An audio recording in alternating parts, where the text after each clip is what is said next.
ಆದರೆ ಯಾಕೋ ಏನೋ ಇತ್ತೀಚಿನ ದಿನದಲ್ಲೇ ಒಂದು ಸ್ವಲ್ಪ ಕಾಂಗ್ರೆಸ್ಸಿನ ದಿನಗಳಲ್ಲೇ ಒಂದಿಷ್ಟು ಅಲ್ಲೇ ಇಲ್ಲಿ ಎಲ್ಲೋ ಒಂದಿಷ್ಟು ಎಡವಟ್ಟುಗಳಾಗಿದ್ದವು ಏನೋ ಅಂಥ ಎಡವಟ್ಟು ಈ ಸಲ ಮತ್ತೆ ಆಗೋದಕ್ಕೆ ಹೊರಟಿತ್ತು. ಅರಾವಳಿ ಮತ್ತು ಅತ್ಯಾಚಾರಿ ಸಂಗರ್ ಶಿಕ್ಷೆ ಆಗಿದ್ದವ್ರಿಗೆ ಆಜೀವ ಕಾರಾಗೃಹ.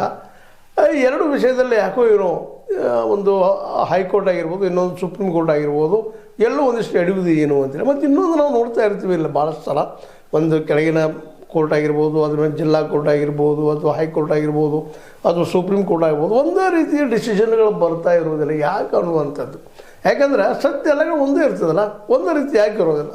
ಕೆಳ ಹಂತದ ನ್ಯಾಯಾಲಯ ಕೊಟ್ಟ ತೀರ್ಪು ಎಲ್ಲ ಕಡೆ ಊರ್ಜಿತ ಯಾಕೆ ಆಗೋದಿಲ್ಲ, ಯಾಕೆ ಬದಲಾಗ್ತದೆ? ಯಾಕಂದ್ರೆ ಅಲ್ಲಿಯೇ ಸಾಕ್ಷಿಗಳು ಇರ್ತವೆ, ಮತ್ತೇನೂ ಇರ್ತದೆ, ಎಲ್ಲ ಒಂದೇ ಇದ್ದಾಗ ಮತ್ತು ಎಲ್ಲರೂ ಸಂವಿಧಾನದ ಅಡಿಯಲ್ಲಿ ಇವರೆಲ್ಲ ಕೆಲಸ ಮಾಡೋದ್ರಿಂದಾಗೆ ನ್ಯಾಯಿಕ ಸ್ವಾಯತ್ತತೆ ಇರೋದ್ರಿಂದಾಗೆ ಸ್ವತಂತ್ರವಾದ ಮೀಡಿಯಾಗೆ ಬೇಕಾಗಿರುವುದು ಸ್ವತಂತ್ರ ಧ್ವನಿ. ಆ ಸ್ವತಂತ್ರ ಧ್ವನಿ ಉಳಿಸಲು ನೀವು ಮಾಡಬೇಕಾದದ್ದು ಇಷ್ಟೇ. ಅದೇನಪ್ಪಾ ಅಂತಂತಂದ್ರೆ ನಿಮ್ಮ ಕೈಲಾದಷ್ಟು ಸಹಾಯ ಈ ಚಾನಲ್ಗೆ ಮಾಡಿ ಹಾಗೂ ನಿಮ್ಮ ಧ್ವನಿಯನ್ನು ಕಾಪಾಡಿಕೊಳ್ಳಿ. ನ್ಯಾಯಾಂಗದ ಒಂದು ನಿರ್ಧಾರ ಬಿಳಿ ಅಂದರೆ ಬಿಳಿಯಾಗಿ ಉಳಿಬೇಕಾಗಿರ್ತದೆ. ಕೆಲವೊಮ್ಮೆ ಬಿಳಿ ಇದ್ದಿದ್ದು ಕಪ್ಪಾಗ್ತದೆ, ಕಪ್ಪಿದ್ದು ಹಸಿರು ಆಗ್ತದೆ, ಮತ್ತೇನೋ ಆಗ್ತಾ ಇರ್ತೇವೆ. ಅಂದರೆ ಇದರ ಅರ್ಥ ಏನಪ್ಪ ಅಂದ್ರೆ ಒಂದೇ ರೀತಿಯ ನಿರ್ಣಯಗಳು ಬರುವುದಿಲ್ಲ. ಯಾಕೆ ಅನ್ನುವಂಥ ಪ್ರಶ್ನೆಗಳನ್ನ ಹಲವು ರೀತಿಯಾಗಿ ನಮಗೆ ಕಾಡಿದ್ದು ಉಂಟು ಜನಸಾಮಾನ್ಯರನ್ನ.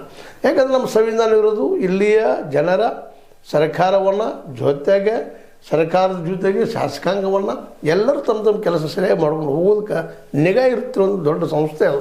ಸಂವಿಧಾನ ಸಿದ್ಧ ಹರ್ಟ್ ಆಗದಂಗೆ ಹೋಗ್ಬೇಕು. ಯಾಕಂದ್ರೆ ಅದಕ್ಕಾಗಿನ ರಾಜಕೀಯ ಒಂದು ಪ್ರಭಾವ ಅದ್ರ ಮೇಲೆ ಹಾಕಿ ಕೊಡೋದು ಅಂತ ತಿಳ್ಕೊಂಡು ಸ್ವಲ್ಪ